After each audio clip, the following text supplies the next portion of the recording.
आज की दुनिया में जिहाद शब्द ने एक ऐसा अर्थ ग्रहण कर लिया है जो शायद ही कभी इसके मूल संदर्भ से जुड़ा हो। 11 सितंबर 2001 के हमले ने इस शब्द को वैश्विक राजनीति के केंद्र में ला दिया।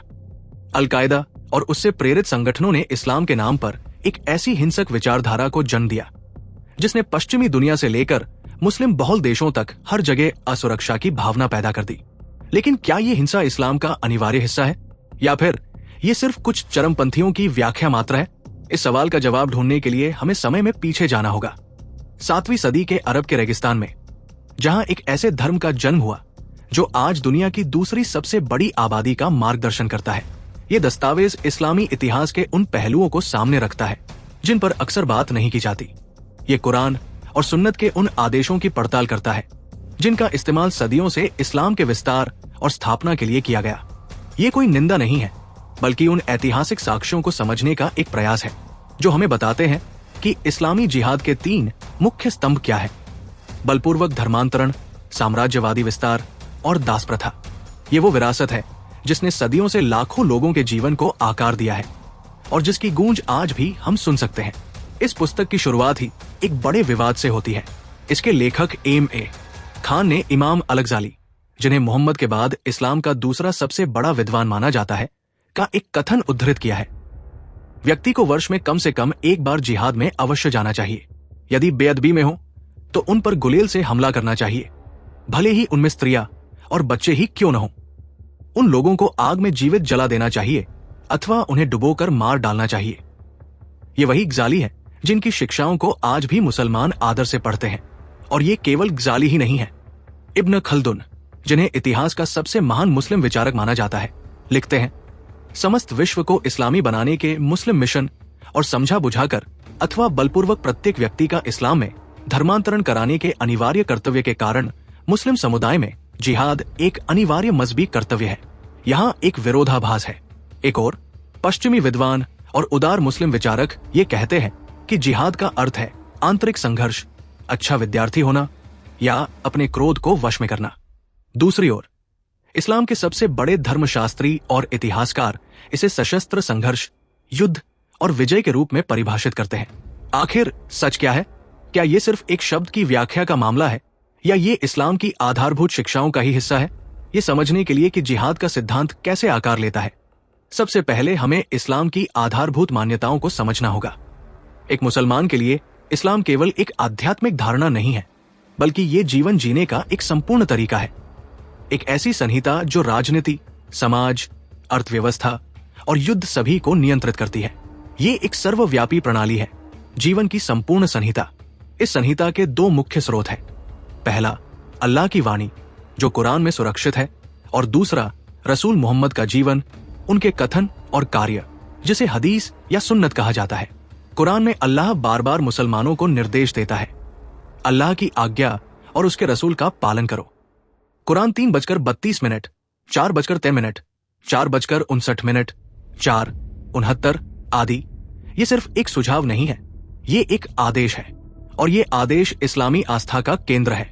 कुरान के शब्दों को अल्लाह का सीधा संदेश माना जाता है जो फरिश्ता जिब्राइल के माध्यम से मोहम्मद पर उतारा गया। वहीं सुन्नत को अल्लाह द्वारा प्रेरित माना जाता है। इसलिए ये दोनों मिलकर एक ऐसी दोहरी ईश्वरीय प्रणाली बनाते हैं जिसका कोई भी मुसलमान उल्लंघन नहीं कर सकता। इन दोनों से ही शरिया कानून की उत्पत्ति हुई है। प्रख्यात इस्लामी विद्वान अबुल अला मौदूदी कहते हैं कि इस्लाम केवल एक धर्म नहीं है, ये एक सर्वव्यापी प्रणाली है। उमरुद्दीन के शब्दों में, ये एक सर्वव्यापी प्रणाली जीवन की संपूर्ण संहिता है तथा मानव व्यवहारों के प्रत्येक पक्ष व गतिविधियों के प्रत्येक चरण को समाहित व प्रभावित करती है। इसलिए जब हम जिहाद की बात करते हैं तो हम केवल एक आध्यात्मिक संघर्ष की बात नहीं कर रहे होते, हम एक सैन्य अभियान की बात कर रहे होते हैं जिसे अल्लाह ने स्वयं अनिवार्य कर दिया है। इस्लाम के पैगंबर मोहम्मद का जीवन इस विचारधारा को समझने का सबसे महत्वपूर्ण दस्तावेज है। मुसलमान उन्हें सबसे पूर्ण, सबसे दयालु और सबसे न्यायप्रिय इंसान मानते हैं। अल्लाह स्वयं कुरान में कहता है, और हमने तुम्हें संसार के लिए दया के रूप में भेजा है, 21:107। और निश्चित ही अल्लाह के रसूल में तुम्हारे लिए एक आदर्श है, 33:21। लेकिन उनके जीवन की कहानी, खासकर मदीना जाने के बाद, संघर्ष, युद्ध और राजनीति की कहानी है मोहम्मद का जन्म लगभग 570 ईस्वी में मक्का नगर में हुआ। उस समय मक्का एक प्रमुख व्यापारिक केंद्र था, जहां से होकर 2 बड़े व्यापारिक मार्ग गुजरते थे। यहाँ का मुख्य धर्म मूर्ति पूजा था और काबा में 360 मूर्तियां थी। 610 ईस्वी में जब मोहम्मद 40 वर्ष के थे, उन्होंने पैगंबरी का दावा किया। उनका मिशन एकेश्वरवाद का प्रचार करना था। इस्लामी परंपरा के अनुसार उन्हें और उनके अनुयायियों को मक्का के लोगों ने बहुत सताया और अंततः उन्हें 622 ईस्वी में मक्का से भागना पड़ा, जिसे हिजरा कहा जाता है। लेकिन क्या यह सच है? ऐतिहासिक साक्ष्य बताते हैं कि मक्का के लोग अत्यंत सहिष्णु थे। उन्होंने मोहम्मद और उनके अनुयायियों को 13 वर्षों तक बिना किसी शारीरिक हिंसा के सहन किया, जबकि मोहम्मद उनके देवी देवताओं, उनके पूर्वजों और उनकी संस्कृति का अपमान कर रहे थे। मक्का के लोगों ने काबा के मंदिर में यहूदी और ईसाई प्रतीकों को भी स्थान दिया था, जो उनकी व्यापक सहिष्णुता को दर्शाता है। यहाँ तक कि जब मोहम्मद ने ताइफ शहर में अपने मिशन का प्रचार करने का प्रयास किया और वहां के लोगों को कुरैशों के खिलाफ भड़काना चाहा, तब भी कुरैशों ने उन पर कोई विशेष क्रोध नहीं दिखाया। वे मक्का लौट आए और उन्हें सुरक्षित आश्रय मिल गया। मोहम्मद ने मदीना जाने की योजना पहले से ही बना ली थी। उन्होंने 620 ईस्वी से ही मदीना से आने वाले लोगों से संपर्क करना शुरू कर दिया था और उनसे सुरक्षा का वचन लिया था। यह स्पष्ट है कि उन्हें भगाया नहीं गया था, बल्कि वे अपनी इच्छा से मदीना गए थे, क्योंकि उन्होंने वहां अपने मिशन की सफलता की संभावना देखी थी। मदीना पहुंचने के बाद मोहम्मद ने वहां के विभिन्न जनजातियों के साथ एक संविधान बनाया, जिसमें 2 महत्वपूर्ण शर्तें थी। पहली, किसी भी मुसलमान को किसी काफिर की हत्या के लिए मारा नहीं जाएगा, और दूसरी, मदीना के बहुदेववादी मक्का के कुरैशों की किसी भी संपत्ति या व्यक्ति को नहीं लेंगे। ये संधि स्पष्ट रूप से बताती है कि मोहम्मद मदीना में इसलिए आए थे कि वे मक्का के कुरैशों के खिलाफ हिंसक अभियान शुरू करने की मंशा रखते थे। जब उनके कुछ अनुयायी हिंसा में शामिल होने में हिचक रहे थे, तो अल्लाह ने मदद की।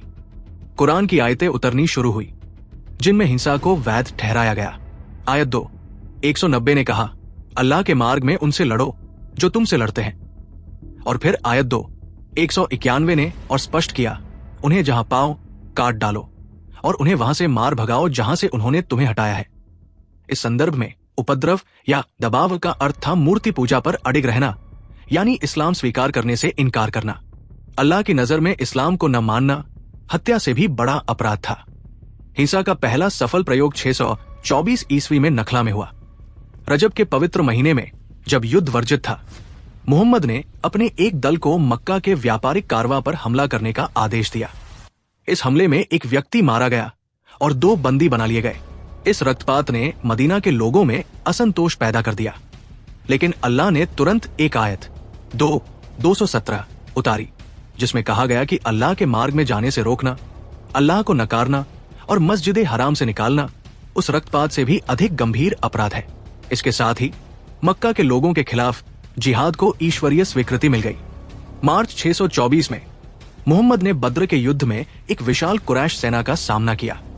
अपनी सेना के 1/3 होने के बावजूद उन्हें विजय मिली। ये विजय इतनी अविश्वसनीय थी कि इसे अल्लाह की प्रत्यक्ष सहायता माना गया। इस युद्ध में बंदी बनाए गए कुछ कुरैश सैनिकों को क्रूरता से मार डाला गया। इस जीत के बाद मोहम्मद ने मदीना के बनु कैनुका यहूदी समुदाय पर हमला कर दिया और उन्हें वहां से भगा दिया, लेकिन सफलता की ये श्रृंखला उहुद के युद्ध में टूट गई। मार्च 625 में मक्का के लोगों ने बद्र की हार का बदला लेने के लिए 3000 सैनिकों की सेना लेकर हमला किया। इस युद्ध में मुसलमानों को भारी हार हुई। मोहम्मद स्वयं घायल हो गए और उनके 74 साथी मारे गए। इस हार से मोहम्मद के अनुयायियों में उनके पैगंबर होने के दावे पर संदेह पैदा हो गया, लेकिन अल्लाह ने फिर से मदद की। उसने आयतें उतारी जिनमें कहा गया कि ये हार मुसलमानों की अपनी कमजोरी और अवज्ञा के कारण हुई थी, और ये भी कि जो अल्लाह के मार्ग में मारे जाते हैं वे मरे नहीं बल्कि जीवित हैं और स्वर्ग का आनंद भोग रहे हैं। कुरान 3:168-70। मोहम्मद के मिशन पर यहूदी और ईसाई धर्मों का गहरा प्रभाव था। उन्होंने अपने शुरुआती दिनों में यहूदी परंपराओं को अपनाया। रमजान का रोजा, खतना, यरूशलेम की ओर मुख करके नमाज पढ़ना। लेकिन जब यहूदियों ने उनके पैगंबर होने के दावे को अस्वीकार कर दिया तो उनके प्रति व्यवहार बदल गया। 624 ईस्वी में एक छोटे से झगड़े को बहाना बनाकर मोहम्मद ने बनु कैनुका यहूदी समुदाय को घेर लिया और उनके सभी पुरुषों की हत्या करना चाहा, केवल एक प्रभावशाली मुसलमान अब्दुल्ला इब्न उबै के हस्तक्षेप से वे निर्वासन बच सके। 625 ईस्वी में बनु नदीर यहूदी समुदाय पर एक झूठे आरोप, हत्या की साजिश के आधार पर हमला किया गया और उन्हें भी निर्वासित कर दिया गया। सबसे भयानक घटना 627 ईस्वी में हुई, जब मोहम्मद ने खंदक के युद्ध के बाद बनु कुरैजा यहूदी समुदाय पर हमला किया। उन पर कुरैशों की सहायता करने का आरोप लगाया गया। जब उन्होंने आत्मसमर्पण किया तो मोहम्मद ने उनके सभी पुरुषों को काट डालने का आदेश दिया। 800 से 900 यहूदी पुरुषों को एक गड्ढे के किनारे खड़ा करके उनके सिर धड़ से अलग कर दिए गए। उनकी महिलाओं और बच्चों को बंदी बनाकर दास बना लिया गया और युवा सुंदर महिलाओं को लौंडी बनाकर रखा गया। मोहम्मद ने स्वयं रेहाना नामक एक महिला को अपनी रखैल बना लिया। ये घटना इस्लामी इतिहास में यहूदियों के पहले सर्वनाश के रूप में जानी जाती है। कुरान 33:26-27 ने इसे अल्लाह की स्वीकृति दी। कुछ को तुमने काट डाला और कुछ को तुमने बंदी बना लिया, और उसने अल्लाह ने तुम लोगों को उनकी भूमि, उनके भवन और उनकी संपत्ति का स्वामी बना दिया। 628 ईस्वी में खैबर के यहूदियों पर हमला किया गया। यहां भी पुरुषों की हत्या कर दी गई और महिलाओं बच्चों को बंदी बना लिया गया।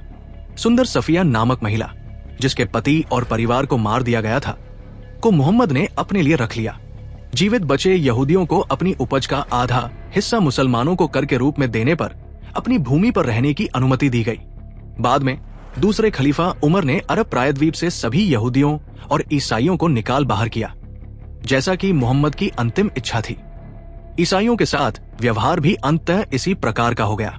शुरू में मोहम्मद ने ईसाइयों को लुभाने के लिए कुरान में उनकी प्रशंसा की, लेकिन जब उन्होंने भी इस्लाम स्वीकार नहीं किया तो कुरान की आयत 9:29 ने मुसलमानों को आदेश दिया, जो न तो अल्लाह को मानते हैं और न ही कयामत के दिन को, भले ही वो हों पुस्तक के लोग, यहूदी और ईसाई, जब तक वे अधीनता स्वीकार करने की इच्छा से जजिया न दें और अपने को पराजित, अपमानित न अनुभव करें, उनसे जंग करते रहो। इस प्रकार इस्लामी राज्य में अहले किताब, यहूदी और ईसाई को जिम्मी यानी संरक्षित लेकिन हीन और शोषित नागरिकों का दर्जा मिला। उन पर जजिया, पोल टैक्स, खरज, भूमि कर और अन्य अपमानजनक कर लगाए गए। उन्हें मुसलमानों से ऊंचे घर बनाने, घोड़े पर सवारी करने, हरा रंग पहनने या मुसलमानों के आगे चलने की भी अनुमति नहीं थी। जजिया देते समय उन्हें खड़ा रहना होता था और कर लेने वाला बैठा होता था। जजिया लेने वाला उनकी दाढ़ी पकड़कर उन्हें झकझोरता और गर्दन पर थप्पड़ मारता था। यही थी उनकी अधीनता और अपमान। मूर्ति पूजकों के लिए तो विकल्प और भी सीमित था। कुरान 9:05 ने स्पष्ट आदेश दिया, जब पवित्र मास बीत जाए तो मूर्ति पूजकों को जहां पाओ वही काट डालो और उन्हें बंदी बनाओ और उन्हें घेरो और घात लगाकर उनकी प्रतीक्षा करो। मूर्ति पूजकों के लिए या तो इस्लाम था या मृत्यु। मोहम्मद ने मक्का पर विजय के बाद यही किया। उन्होंने काबा की सभी 360 मूर्तियों को नष्ट कर दिया और जो लोग इस्लाम स्वीकार नहीं करना चाहते थे उन्हें मृत्यु की धमकी दी। ये सवाल सदियों से बहस का विषय रहा है कि इस्लाम तलवार के बल पर फैला या शांतिपूर्ण उपदेश से। मुसलमान विद्वान अक्सर कहते हैं कि जिहाद रक्षात्मक था और इस्लाम का प्रसार स्वैच्छिक था, लेकिन इतिहास इसके विपरीत बताता है। मोहम्मद की मृत्यु के बाद उनके उत्तराधिकारियों, खलीफाओं ने तुरंत एक विशाल साम्राज्य विस्तार का अभियान शुरू कर दिया। 633 ईस्वी से लेकर आने वाली सदियों तक अरब प्रायद्वीप से लेकर स्पेन और भारत तक हर जगह जंगें लड़ी गई। ये जंगें रक्षात्मक नहीं थी, ये आक्रामक थी। जैसा कि पहले गजाली का उदाहरण दिया गया था, ये विचारधारा सिर्फ कुछ विद्वानों तक सीमित नहीं थी। अरब लीग के महासचिव अब्देल खालिक हसौना ने 1968 में स्पष्ट कहा था, मुसलमानों ने यह सुनिश्चित करने के लिए दूसरे देशों पर हमला किया कि पुकार इस्लाम की ओर आने की सभी स्थानों पर जनसमूह तक पहुंचे। इसका अर्थ है कि पहले तलवार से रास्ता साफ किया गया, फिर इस्लाम का शांतिपूर्ण संदेश दिया गया। भारत ही इसका सबसे बड़ा उदाहरण है। 712 ईस्वी में मोहम्मद बिन कासिम ने सिंध पर हमला किया। उस समय के इराक के गवर्नर हज्जाज ने उसे स्पष्ट निर्देश दिया था, काफिरों को स्थान मत दो, बस उनका गला रेत दो। और कासिम ने वैसा ही किया। जिन स्थानों पर प्रतिरोध हुआ वहां 3 दिनों तक नरसंहार चला, पुरुष मारे गए और स्त्रियों बच्चों को दास बनाया गया। सुल्तान महमूद गजनवी ने 1000 से 1027 के बीच उत्तर भारत पर 17 बार हमले किए। उसके दरबारी इतिहासकार अल-उद्बी ने गर्व से लिखा, अल्लाह के दोस्तों ने अपने शत्रुओं को पराजित कर दिया। मुसलमानों ने अल्लाह के काफिर शत्रुओं से प्रतिशोध लिया। उनमें से 15,000 काफिरों को मारकर अल्लाह ने अपने दोस्तों पर इतना लूट का माल बरसाया था जो गिनती और परिमाण से परे था, जिसमें 5,000 दास, सुंदर पुरुष और स्त्रियां भी थी। महमूद ने न केवल लूटपाट की बल्कि लाखों हिंदुओं को दास बनाया और उन्हें बलपूर्वक मुसलमान बनाया। थानेसर, हरियाणा के हमले में उसने 200,000 लोगों को बंदी बनाया और कन्नौज की विजय के बाद 10,000 लोगों ने इस्लाम कबूल किया, नहीं तो तलवार की नोक पर थे। अल-बरूनी, जो महमूद के साथ भारत आया था, ने लिखा, महमूद ने देश की समृद्धि को पूर्णतः नष्ट कर दिया था और आश्चर्यजनक कारनामे किए, जिससे हिंदुओं की स्थिति ऐसी हो गई मानो वे चारों ओर बिखरे हुए धूल के कण हों। ये भी एक कारण है कि हमारे द्वारा जीते गए देश के भागों में हिंदू ज्ञान विज्ञान, कला, शास्त्र, तकनीक और कौशल दूर दूर तक नहीं दिखते हैं और भागकर कश्मीर, बनारस और ऐसे अन्य स्थानों पर चले गए हैं जो अभी तक हमारी पहुंच से बाहर है। ये सोचना कि लाखों लोग अपनी इच्छा से इस्लाम कबूल कर गए, इतिहास की अनदेखी करना है। सुल्तान फिरोज शाह तुगलक ने स्वयं अपने संस्मरण में लिखा, मैंने अपनी काफिर प्रजा को रसूल के मजहब को स्वीकार करने के लिए प्रोत्साहित किया और घोषणा की कि जो कोई भी पंथ को दोहराया और मुसलमान बना, उसे जजिया अथवा पोलकर से मुक्त कर दिया जाएगा। लोगों तक इसकी सूचना विलंब से पहुंची और बड़ी संख्या में हिंदू स्वयं उपस्थित हो गए तथा इस्लाम के सम्मान में लाए गए। ये था धर्मांतरण का असली तरीका, आर्थिक दबाव और अपमानजनक करों से बचने का एक उपाय। सबसे क्रूर शासकों में से एक औरंगजेब ने 1679 में फिर से जजिया कर लागू कर दिया। उसने हिंदुओं को अपमानित करने के लिए यह भी आदेश दिया कि वे जजिया देते समय खड़े रहें, जबकि कर लेने वाला बैठा रहे, उनका हाथ नीचे और कर लेने वाले का हाथ ऊपर हो। उसने हजारों हिंदू मंदिरों को तोड़ा और हजारों लोगों को बलपूर्वक मुसलमान बनाया। ये सब करने के बाद भी उसके शासन के अंत तक 80% भारतीय हिंदू बने रहे, क्योंकि उन्होंने जंगलों में शरण ली, दमनकारी करों को झेला, लेकिन अपना धर्म नहीं छोड़ा। सूफियों के शांतिपूर्ण धर्मांतरण का मिथक भी इसी कड़ी में आता है। प्रसिद्ध सूफी जैसे निजामुद्दीन औलिया, मुइनुद्दीन चिश्ती और शाह जलाल सभी जिहादी सेनाओं के साथ भारत आए थे। निजामुद्दीन औलिया ने जिहादी अभियानों में लूटे गए माल से मिले उपहारों को गर्व से स्वीकार किया और कहा कि कुरान की कुछ आयतें तो काफिरों से लड़ने के बारे में है। कश्मीर में सूफी शम्सुद्दीन इराकी के कहने पर एक वर्ष में 1,500 से 2,000 काफिरों को प्रतिदिन लाया जाता और उन्हें बलपूर्वक मुसलमान बनाया जाता। सूफियों का शांतिपूर्ण धर्मांतरण का दावा इतिहास के विपरीत है। वे स्वयं जिहादी थे या जिहाद के प्रबल समर्थक थे। इस्लाम का विस्तार केवल धर्मांतरण तक सीमित नहीं था, ये एक साम्राज्यवादी परियोजना भी थी। अल्लाह ने कुरान में स्पष्ट कहा था कि उसने मुसलमानों को धरती का उत्तराधिकारी बनाया है 6:165 और उनसे कहा है कि वे काफिरों से तब तक लड़ते रहें जब तक कि पूरी धरती पर अल्लाह का ही प्रभुत्व न हो जाए। 2:193 8:39। ये साम्राज्यवादी विस्तार सिर्फ भूमि अधिग्रहण तक सीमित नहीं था, ये आर्थिक शोषण पर भी आधारित था। मोहम्मद ने स्वयं खैबर के यहूदियों से उपज का 50% कर वसूल किया था।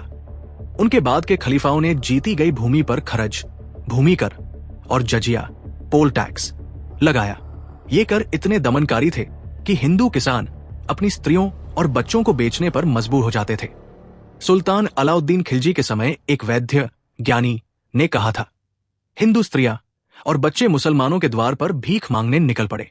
भारत में इस्लामी शासन केवल धर्मांतरण तक सीमित नहीं था, ये एक विदेशी सत्ता थी जो अपने केंद्र बगदाद, दमिश्क को राजस्व भेजती थी। मोहम्मद बिन कासिम ने सिंध से लूटे गए माल का 5वां हिस्सा खलीफा को भेजा। सुल्तान महमूद ने भी अपनी लूट का 5वां हिस्सा बगदाद के खलीफा को भेजा। भारत के मुस्लिम शासक खलीफा के प्रति नाममात्र की निष्ठा रखते थे, लेकिन वास्तव में वे एक प्रकार से इस्लामी साम्राज्य के प्रांत थे जो अपना राजस्व केंद्र को भेजते थे। ये ठीक वैसा ही था जैसा ब्रिटिश साम्राज्य ने बाद में किया, विदेशी धरती का आर्थिक शोषण। लेकिन इस्लामी साम्राज्यवाद का एक और आयाम था, सांस्कृतिक साम्राज्यवाद। इस्लाम ने जहां भी प्रवेश किया उसने पूर्व की सभ्यताओं को नष्ट कर दिया। भारत की प्राचीन सभ्यता, फारस की जोरोस्ट्रियन विरासत, इजिप्ट की कॉप्टिक ईसाई परंपरा, सब कुछ या तो नष्ट हो गया या अरबी इस्लामी रंग में रंग गया। अल-बरूनी ने लिखा कि मुसलमानों ने जिन भारतीय क्षेत्रों को जीता वहां से विज्ञान और ज्ञान कोसों दूर भाग गया। बौद्ध धर्म, जो भारत में एक समय फल फूल रहा था, मुसलमानों के आक्रमणों के कारण लगभग समाप्त हो गया। 1197 में बख्तियार खिलजी ने नालंदा विश्वविद्यालय को नष्ट कर दिया, इसके विशाल पुस्तकालय को जला दिया और वहां के हजारों भिक्षुओं की हत्या कर दी। इस्लाम ने एक नहीं बल्कि सभी पिछली सभ्यताओं को अरबी इस्लामी ढांचे में ढालने का काम किया। ये सांस्कृतिक साम्राज्यवाद आज भी जारी है। अफगानिस्तान में तालिबान ने बामियान के बुद्ध की मूर्तियों को नष्ट कर दिया। ईरान में आयतुल्लाओं ने फारस की प्राचीन विरासत को मिटाने का प्रयास किया। इजिप्ट में इस्लामवादी फरमान जारी करते हैं कि फिरौन की मूर्तियों को नष्ट किया जाए। इस्लामी दुनिया में जहां भी गैर इस्लामी विरासत है उसे मिटाने की होड़ लगी हुई है। दास प्रथा इस्लामी जिहाद का सबसे घृणित पहलू है। ये कोई आकस्मिक घटना नहीं है, ये कुरान और सुन्नत में स्पष्ट रूप से स्वीकृत है। कुरान 16:71, 16:76 में अल्लाह मालिक और गुलाम के बीच अंतर करता है। कुरान 70:29-30, 23:5-6 में अल्लाह मुसलमानों को अपनी पत्नियों और जो उनके कब्जे में हो लौंडियों के साथ संबंध बनाने की अनुमति देता है। कुरान 33:50 में अल्लाह मोहम्मद को युद्ध के बंदियों को हलाल करता है। ये केवल अनुमति नहीं है, ये एक ईश्वरीय आदेश है। मोहम्मद ने स्वयं इस प्रथा को स्थापित किया। बनु कुरैजा के यहूदियों के नरसंहार के बाद उन्होंने उनकी स्त्रियों और बच्चों को बंदी बनाकर दास बनाया। रेहाना को उन्होंने अपनी रखैल बना लिया। खैबर में सफिया नामक सुंदर महिला जिसके पति को मार दिया गया था, उन्होंने अपने लिए रख ली।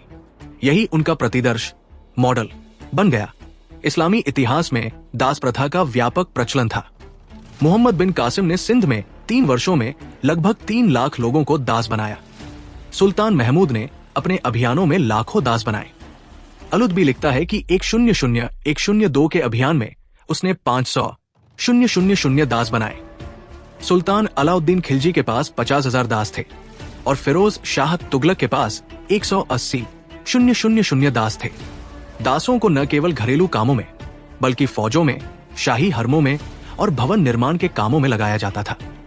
दास प्रथा का सबसे भयानक पक्ष था सेक्स स्लेव, लॉन्डी और वहीड़े, ख्वाजासरा बनाना। कुरान की स्वीकृति से मुस्लिम शासकों के हरमों में हजारों रखैले होती थी। अकबर के हरम में 5,000 रखैले थी।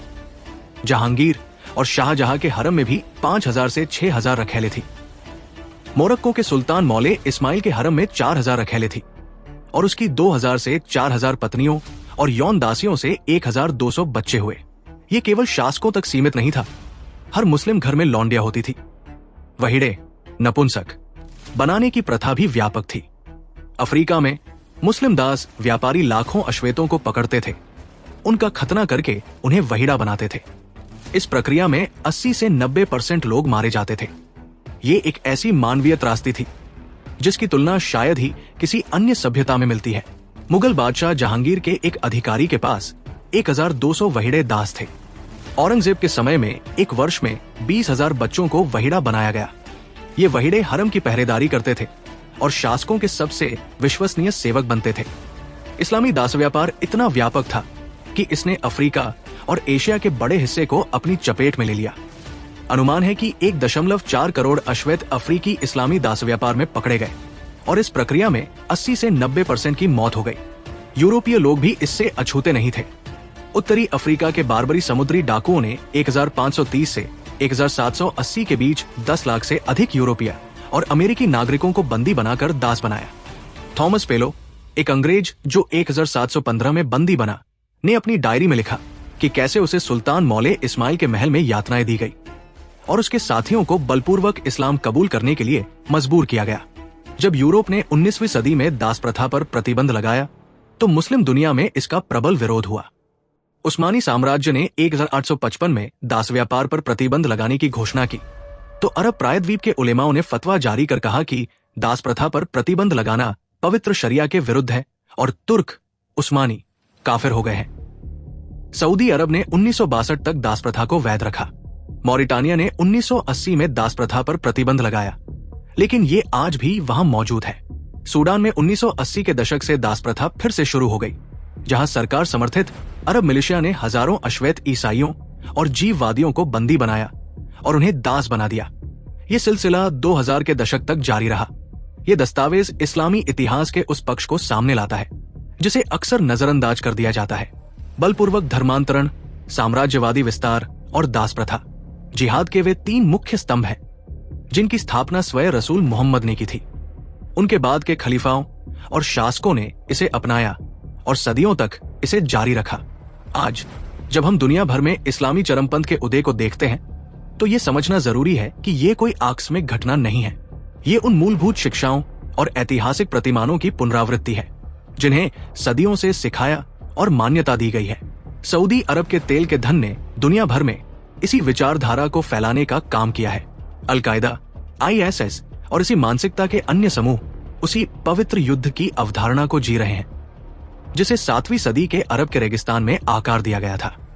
प्रश्न यह है कि क्या यह विरासत हमेशा के लिए चलती रहेगी? कुरान के आदेश शाश्वत माने जाते हैं। जब तक ये मान्यता है कि अल्लाह के मार्ग में लड़ना और काफिरों से जंग करना एक अनिवार्य कर्तव्य है, तब तक जिहाद का खतरा बना रहेगा, चाहे वो हिंसक रूप में हो या जनसंख्या वृद्धि और सामाजिक राजनीतिक दबाव के माध्यम से। आज ब्रिटेन जैसे देशों में 40% मुसलमान शरिया कानून चाहते हैं। मलेशिया में गैर मुसलमानों पर भेदभावपूर्ण कर लगाए जाते हैं। पाकिस्तान और बांग्लादेश में हिंदुओं और ईसाइयों पर लगातार अत्याचार होते हैं। ये सब उसी विचारधारा का हिस्सा है जो सदियों से चली आ रही है। ये एक ऐसा प्रश्न है जिसका उत्तर शायद आने वाली सदियां ही दे पाएंगी, लेकिन इतिहास हमें स्पष्ट चेतावनी देता है कि इस विचारधारा की जड़ें बहुत गहरी है और इसका प्रभाव आज भी हमारी दुनिया को आकार दे रहा है। जब तक इन मूलभूत शिक्षाओं पर पुनर्विचार नहीं किया जाता, तब तक इस्लामी जिहाद का साया हमारे सिर पर मंडराता रहेगा।